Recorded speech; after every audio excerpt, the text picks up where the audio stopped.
I am blessed to serve in this district and in doing so, get to experience how awesome Mhm. people that work here are. And again, we often say when we start talking education, we start talking about teachers, and shame on us. Teachers are critical and they are awesome, but we need everybody that's in food service. We need our maintenance people. We Bus rely drivers, on yeah. IT, as you well know. Yeah, uh-huh, It exactly, yeah. it takes every bit, and if one piece of that wheel is Maintenance. broken or not firing right, however you want to say it, it's a tough deal. And so, everything matters, and the way in which you contribute to something greater than yourself is really, I think, what it's all about. Hello, everyone, and welcome to the Brighter Together podcast. My name is Janet Courtney, and my special guest today is Dr. Bill Wilson.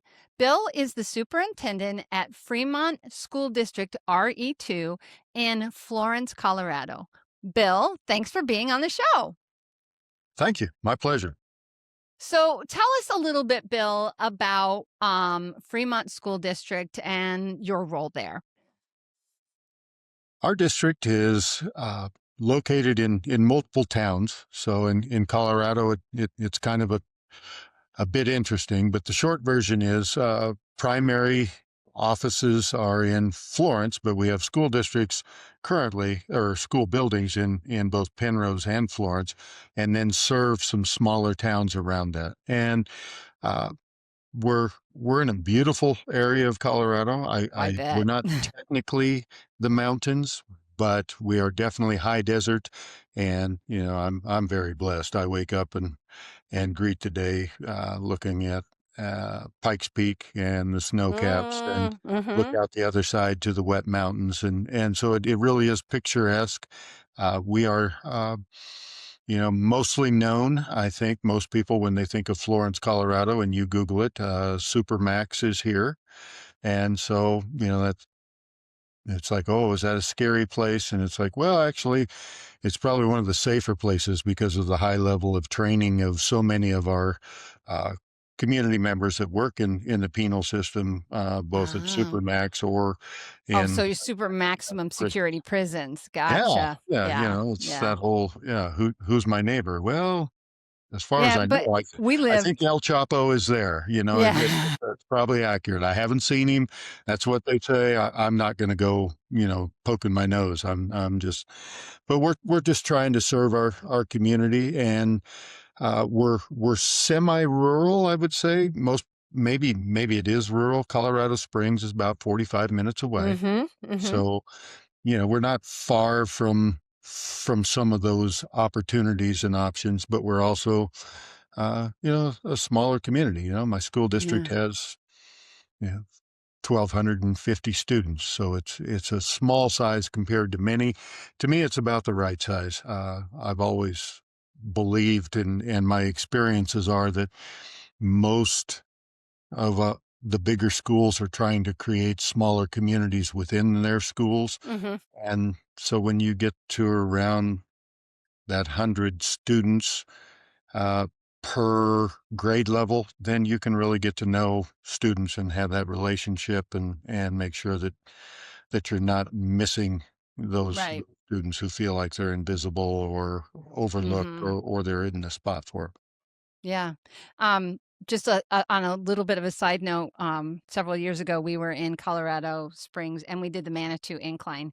And I am proud to say I made it to the top. Took my son 45 minutes, took me 2.5 hours, but I made it. But I made it. Well, and see again, what Mhm. a great analogy though for our schools. I mean, that's part of what we have to understand and acknowledge is that we all go at different pace, and that Yeah. Yeah. why is that a problem? That shouldn't be a problem. Yeah. Even as you look at some of our methods of evaluating our students and their reading. Well, they're a slow reader. Well, okay, Yeah. they can read. Yeah. If they can't read as fast as you think they should, let's not label Yeah. them, or let's not, let's try and Ooh, we're getting read get on a more soapbox quickly. there. Oh Yeah. yeah, yeah. Oh, So yeah. it Oh, is that whole yeah. thing. So Yeah. congratulations on the incline. And yeah, my wife and I are avid hikers and have summited a couple of 14ers, and she Nice. was known on one of them as the 50 step lady. because she would, in order to, that last 1,000 feet in particular usually gets pretty intense and not much oxygen. And she would just count in her head, but she would go 50 steps and then she's 50 steps closer and she'd Yep. take a That's so breath good. or two or seven or Or whatever. 7, yeah, yeah. I was at 10 steps, I'll be honest with you. I was like, "I just gotta get 10 more, and I gotta get 10 more." When I got to the last 45, my son came down and helped me up. Yeah. And that's Yeah. special. That's a great analogy too, because sometimes we do need that help. Yeah. So, Well, yeah. and she was being encouraged by, we called him a Sherpa, but this guy was probably at least 10 to 15 years older than we were at the time, and he was coaching a couple of people and encouraging them, and he was it was almost like a cattle dog or a sheepdog. He was running on up ahead and saying, "Yeah, come on," and hollering down. And he'd come back down, walk back down to him, and walk with him Right, for a and do it. while, and then So he he'd keep. climbed it like 4 times before he got to the top. Wow, crazy. Well, it's Yeah, from an educational perspective, that's kind of what we do. yeah. You kind of try to keep everybody moving in a Mhm. positive direction and growth and learning, and Yeah, let's not get too caught up in whether it takes us 2 hours or 2.5 hours, or whether you're reading yeah, by the time you're a second grader, or whether the light comes on at a different time before yeah, or after that. And same thing with math. We all know that the data's out there. You run into, okay, your mind is not developed enough to really understand algebra yet. It's going to be okay. yeah. We'll get there. So. Right. And you guys have done some really great stuff with special needs. Let's touch on that. Let's start there because I would love to have you tell our listeners about the in-house stuff that you've got done for transitions in special needs. Well, again, because of our location, we don't have a lot of available business partners. And so as we think about our students who uh, are transitioning from their high school age, culturally acceptable ages, I guess, if you want to call it that, into the real world, but have some limits. The question is, how do you serve those students and prepare them in a way that they can lead uh, as much of a life that they would like to lead as possible. And so we were struggling to, there are those services out there that you can find partners and they will do this for you. We weren't having much success with that because again, we didn't have the businesses that were available. So we're we're in the process. We've got a ways to go, and again, I'm one of those things that we can always be better.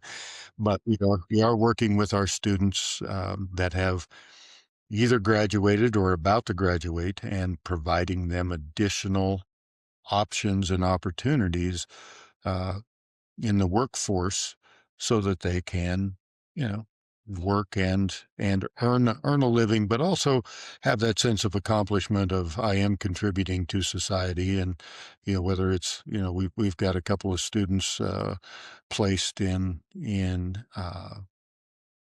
working with agencies, but also some working at maybe a grocery store or Goodwill, Mm-hmm. working and putting them in a spot where they can be successful, they can grow, and they can also contribute without putting them in spots that are going to frustrate either Yeah. general community, the customer, or the student themselves. And Yeah. there's a lot of work in that because it's not just a work study or an Mm-hmm. apprenticeship like you would typically have. And so there's just other elements of that that you really have to work through and make sure that, uh, like I say, you're doing the kind of preparation to provide them the opportunity to be successful. And every single one of them is different. Oh, Every single, yeah. yeah, Yeah. just like you and I are different. Yeah. It's like Yeah. don't No cookie cutters here. No cookie that's right. cutters. Not in special education. There's no cookie Yeah, cutters. yeah. Definitely not. My Absolutely wife not. and I do home improvement projects, and there are certain things that she does and certain things that I do, because if I do them, she's going to look at me and say, "I thought you were going to do that." And it's like, "Well, I did that." And she's like, "Yeah, that's going to have to be redone." Yeah. It's like, yeah, Yeah, I'm not gonna be successful at that. I don't have that attention to detail. You wanna move a wall? That's me. Yeah. You want a miter cut crown molding? That's you, 'cause Yeah. I'm good Well, we enough were for me, talking man. about we were talking about that as we were getting onto the podcast. We have an issue with our Zoom account, and I was telling Bill, I'm like, this is not my area. I have tech people, and two of my tech people are out at appointments. Happens to be my son and my husband, but we have a third, and I'm like, I cannot. I want to help my therapist, and I'm doing a little bit, whatever I can. But I eventually tagged the third person and said, he's got to help you because I can't do it. Because I can't do it. There I'm you go. not, and he's a Mac person too. We have our Android and PC people, and then we have our Apple Mac guy, and he actually happens to be the son of one of our therapists. It's so funny. We're Yes. family, it just is. Yeah. But you have people that have, just like in education, just like in Great special model. education. That's Yeah, right. exactly, exactly. So, one of the other things that we talked a little bit about is funding, federal funding. And let's talk a little bit, because I know you have lots of experience and lots of knowledge. So I want you to talk a little bit about that and tell us about how does Colorado handle funding in education? Uh, we would have to improve to be poor in terms of our funding of education in Colorado. And That's heartbreaking. well, to some degree, well, it's definitely heartbreaking. But you can blame whatever you want to blame. Colorado has, you know, passed certain laws and statute. Our legislature is the only one in the country that has no ability to raise taxes. So they're hamstrung in that regard. Okay, I can grant them that. Mm-hmm. However, we also, over the past 10 years, at least for 7 of those past 10 years, was either the highest growing economy or the highest growing economy in the state or in the country. In the country. Wow. And during that time, guess what? Education funding didn't really improve. We just ended up with more pet projects and more unfunded mandates and more things that took money or didn't allow money to come into schools. And so, depending on the metric you choose, Colorado's usually in the bottom 5, certainly in the Okay. bottom 10, and um, seem to be rather unapologetic about it. So, what I tell my colleagues is we're having the same conversations we've been having in Colorado for the last 10 years, and we owe it to whoever's in our chair 10 years from now to do something so that we're not having the same conversation 10 years from now. Right. And, we're battling this movement, uh, and it's coming from both sides of the aisles, and they used to be more quiet about it, and now they're overt. But I think there's a big agenda and a push to no longer have to fund public education, or at least not in a way that's equitable to anyone. And Mm-hmm. so yeah, when we start having those conversations, it's more about, look, it's your constitutional obligation. I think it's in every constitution of every state Yeah. To government. educate your people. Yeah. Yeah, we will. And yet, we're battling against those forces that say, well, there's no money.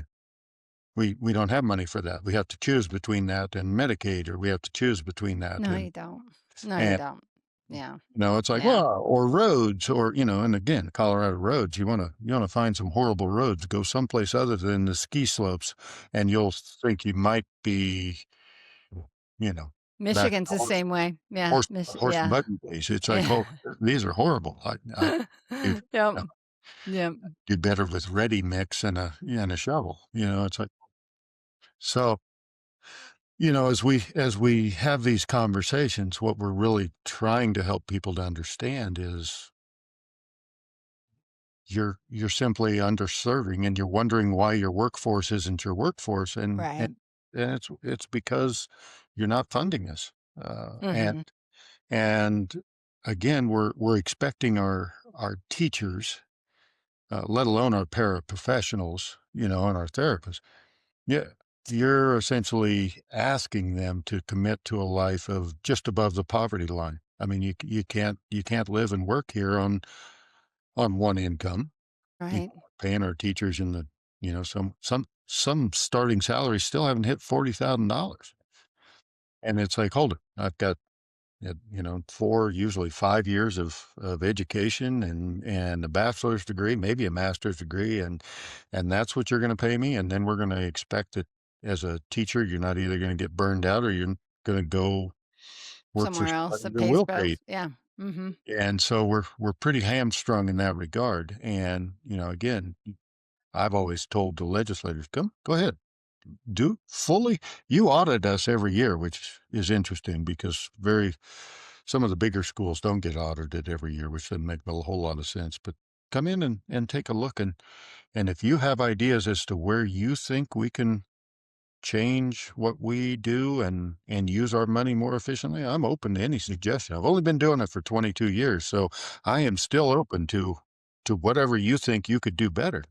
Right. But we run a pretty lean machine, and you go back to you start talking federal funding, and I've been on the Hill, I think, every year for the last 6, as a part of those lobbying efforts to say, okay, let's just take IDEA, special ed funding. For Fremont RE2 alone, we're underfunded by their own calculations and what's supposed to happen. We're underfunded $500,000 every year Mhm. just in Just for special ed special funding, education. just special Yeah. ed, which means that's Yeah. got to come out of general ed. Mhm. And, you know, uh, people kind of blink twice when you say, well, we've got about 19 million dollar budget. It's like, well, you ought to be able to make it run on that. And it's like, well, let's break all of that down. Mhm. And, again, trying to help people to understand that, yeah, what's it cost to heat your house? Okay, now take that times 60 in terms of our Yeah. square footage. And that's what we pay every month for Right. utilities, and then all of the other pieces and health insurance. I mean, it just, Yeah. we just roll into that circumstance that says our budgets, you can't really function if you get above 80% people. That's kind of the upper limit. And it's hard to even serve our kids and pay our people and stay within that 80% because then the other goes towards, you got overhead and then you've got, curricular resources and then again, some of these, uh, another one of those things that's a passion point for me in my current place is, for our most challenging students that have some behavior challenges and the regular ed classroom's not a good fit for them. We put them in a vehicle and drive them 45 minutes each way to the School of Excellence in Colorado Springs. It's like, well, Wow. okay, first of all, we're losing 2 hours of instruction right off the bat every day.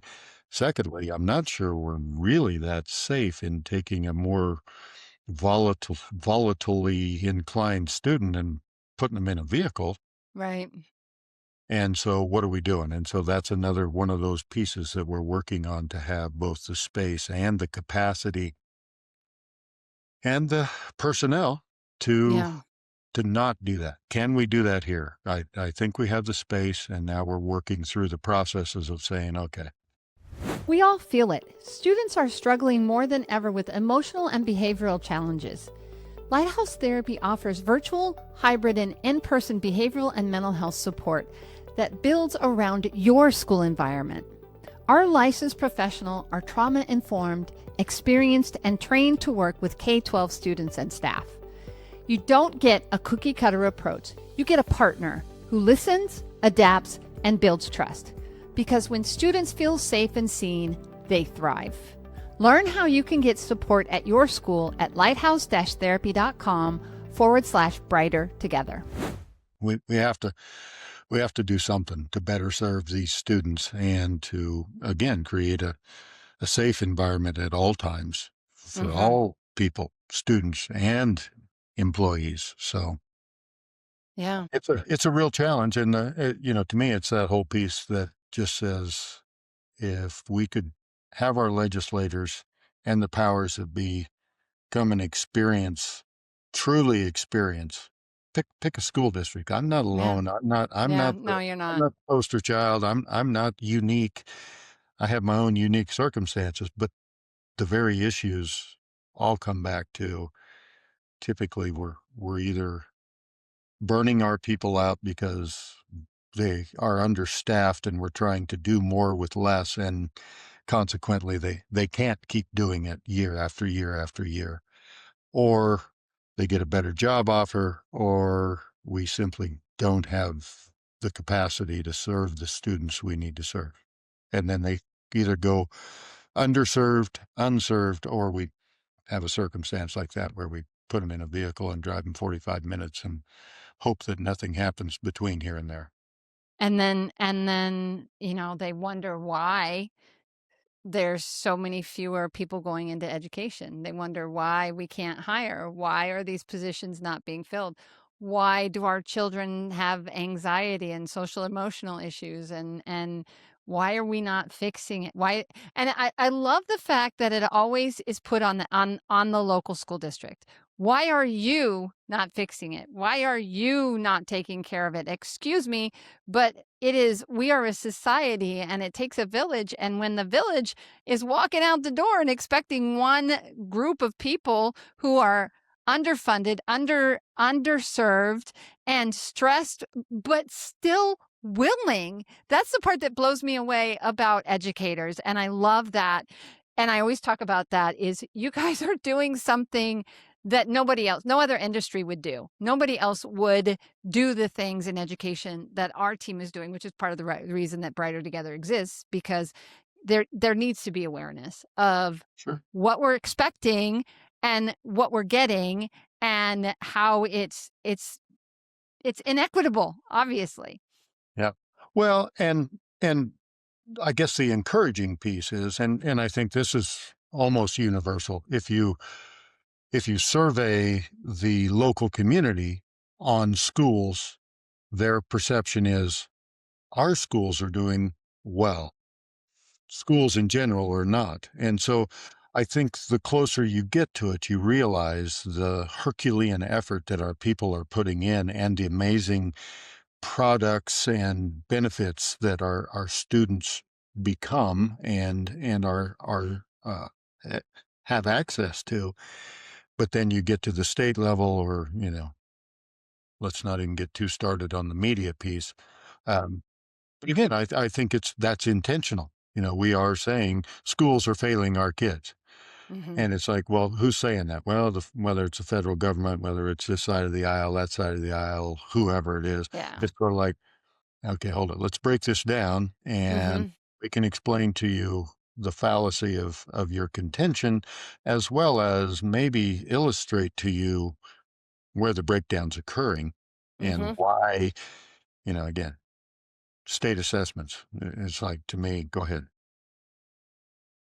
Trigger me. Let's talk state assessment. Yeah. No, Yeah. let's not, because again, testing all students the same way on the same Mm. day, thinking, again, I can tell you, CMAS, what does that tell you? That'll tell you the socioeconomic makeup of my community. And Hmm. that's right. That's it. That's it. We Yeah. might we might be able to move that needle a little with some best practices and so forth, but at the end of the day, you want to compare me with Cherry Creek? Uh, yeah, we're never going to compare favorably in that regard. And You want that's the only metric that they're using to show whether or not you're succeeding Yeah, or not. yeah, And it's they're like, going to base your funding on that number. And then take it to an international level. And we're going to compare your schools, our schools in the United States, to schools in China, or pick a country. And you know darn well that they're not putting anybody but their brightest kids on their scale. And then we're failing. It's like there's well, no special education students at all on the test scores that you're getting from China at and all. even there, they've even conditioned us to say something, and I'm just going to point it out to you. I'm not judging you, but we make those comments of they're only putting their brightest students, and it's sort of like all of our kids are bright. Yeah. They just may not be inclined towards the way we do education, That's the another way point we do too. school. Yeah. How are Yeah, you testing? and And and when you talk about testing, and I'm a therapist, so, we say this a million times in an IEP when we're sharing test scores with a parent.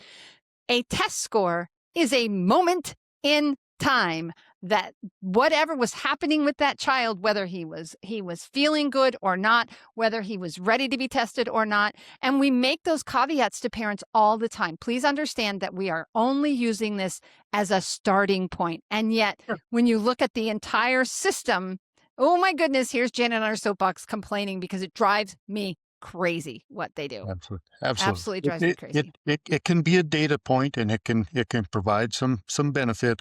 Let's keep it at the value that it should be. One Yes. day, one way, one time. Mhm. Yeah, How'd you do 3 days later? 15 days later? right. Okay, hold it. Now Yeah. now if we're flatlining, then all right, now it's time to try a different intervention, a different tactic, or And maybe a under different test, maybe uh-huh, you know? assess in different ways. Yeah. Yeah, exactly, right? Yeah. Oh my Multiple goodness, ways, it's multiple maddening. days. It's So, absolutely yeah, maddening. yeah. Yeah, Anyway, yeah. but, so to me, that's the piece is trying to make sure that all of our students have as much access as humanly possible, and that's what we do. And the funding piece, uh, the other part that is both a testament to educators before us and currently is we still just keep on doing what we do. I've Loving I've on told my those I've told kids. my colleagues that, if there's a reduction to any further reductions or lack of increase to our funding to keep up with the pace of inflation and rising costs, then we just eliminate those instructional days during the legislative session. And we just close school for February. Mhm. Well, why February?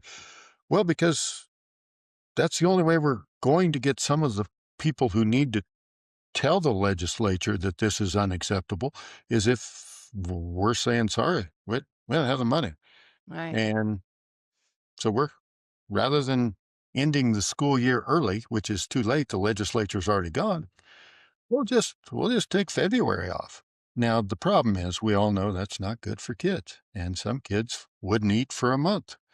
And yet, at some point, enough's enough, and you have to get Mhm. the attention, and you have to say, hold it. We're this this is a small blip. This is 1 month, and if this 1 month, maybe it's only 2 weeks, will make a big enough difference, then we won't have to deal with this again because they know we're serious and they know we're not just going to keep putting kids in a less beneficial environment because we don't have the money to do it. We're going to say no. We're not doing this. We Mhm. we got to have more, and Yeah. we're to that point. We're not doing it that way. And there's times when I'm 100% serious about that. And then there's those times when like many others, it's like, well, we can probably make it work. And so we do. And Yeah. why would we do that with our most precious commodity? We wouldn't do that with anything else. We Not, would no not. chance. No, no.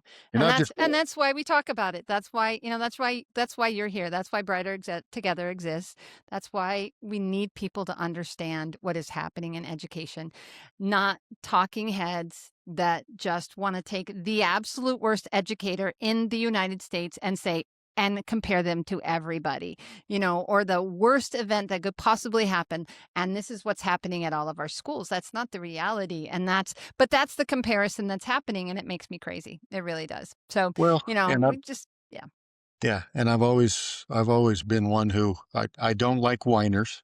So, Mm-hmm. you have a complaint. Okay, that's great. What's your solution? And so, to me, that's the part that I try to spend most of my energies on is okay, what is a viable solution? Right. And to me, our transition program's a viable solution. Again, you look around, it's like, well, I guess we'll figure it out because we know as well as anybody, and the other option didn't work, or we can't afford the other option. So how do we afford this? How do we make this work? We've got a child care. I wouldn't necessarily call it a crisis, but as in many communities this size and many communities everywhere, it's like, well, we have a lack of childcare. both Mhm. for our employees and for our community. So we're working towards, a combined effort with that to say, okay, hold it, maybe we can help this both for our organization, our teachers, and also for our community because we need more. And so we're working on that too. I can't give you details, yet, but did it before in my last stop, and I think it works. So I think we can do it Yeah. Well, good for you. So, and Bill, provide our students some opportunities too. As yeah. long as Oh, yeah. Yeah. Working with the littles is always fun. there It's you go, always fun to work with the little ones. When get I as many was wins as we can. Yeah, absolutely. My husband used to tease me when I started doing teletherapy back in 2011. That's when I started this journey that I'm been on now for a long time, 15 years now. But I can't believe it when I say that. But there, I've been a therapist for 31 years. Can't believe it when I say that either. No. But it's like he used to tease me. He was like, "You just play games for a living. You just have fun all day long. I hear you, and you're laughing." And I was like, "Yep, that's right. I get to play games, and I get to take education to a level with these kids that is fantastic for them, and I tailor it to their needs, and it's super fun, and that's passion, and you just love what you do, and you keep doing it, right? So." Yeah, don't you? Yeah. Too bad you don't get to play games all day like I do. But I do. I have the experience and the education to play games all day and make it educational and make it fun for my kids. So, hey, life is good. Well, and that's why we have is the teachers that we have, the educators, Mhm. the paraprofessionals, the healthcare people. They're just this piece that just says, you know what, I I can talk to you about the complaints I have, but I'm also very blessed. We have a great opportunity, and I'm a little long in the tooth myself. I started my 38th year here about 10 days ago, and yet, when I look at the ledger, it's still not balanced. Mm, People invested into me, and I can't pay them back. I can only pay it forward. yeah. And at this point, I'm not done. Yeah. I Keep still, doing it. Yeah. yeah, I'm still in arrears. So I'm going to keep going as long as I can, as long as I can make a difference. And told my wife if I ever get to be that old fuddy, crusty curmudgeon, just don't even let me out of the house. Just call the office and say, "No, he's done because he doesn't deserve to be there." And it's like, That "Well, reminds me of Back to the Future. Does that guy ever have hair? yep, For those of you that don't know and aren't seeing Bill's bald. I don't know if it's intentional or if you shave it or whatever, but it just reminds me of that Back to the Future when he gets back, he goes back to uh-huh, his high school when his parents were in high school. That guy ever have hair? yeah, yeah." It is one of those things. I should have embraced it long before I did, but yeah. It's okay. It's okay. The world is better because you are there, Bill, and I have no doubt that the kids and your school is served by you well. So with that in mind, because we could talk for another hour, but we've been doing it for 32 minutes, so I'm gonna wrap it up here. So, Bill, where do people go to learn a little bit more about you and about Fremont School District? Yeah, our website's going to be our best option, and it's pretty simple. www.re-2.org is the website. Uh, I'm on LinkedIn, but again, you can click there, and I'm not that interesting. I'm just LinkedIn's probably the best option. Just look me up there, and you know, it's, the beauty is the more that we do this is it really isn't about us. It's about how do we serve our kids and how do we make sure they get what they need.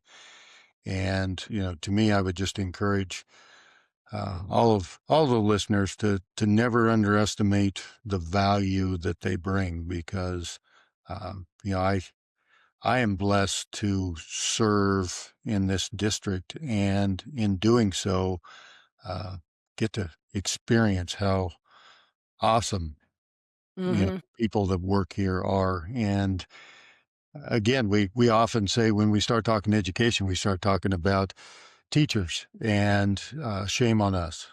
Teachers are critical and they are awesome, but we need everybody that's in food service. We need our maintenance people. We Bus rely drivers, on yeah. IT, as you well know. Yeah, It exactly, yeah. it takes every bit, and if one piece of that wheel Maintenance, is yeah. broken or not firing right, however you want to say it, it's a tough deal. And so, everything matters, and the way in which you contribute to something greater than yourself is really, I think, what it's all about.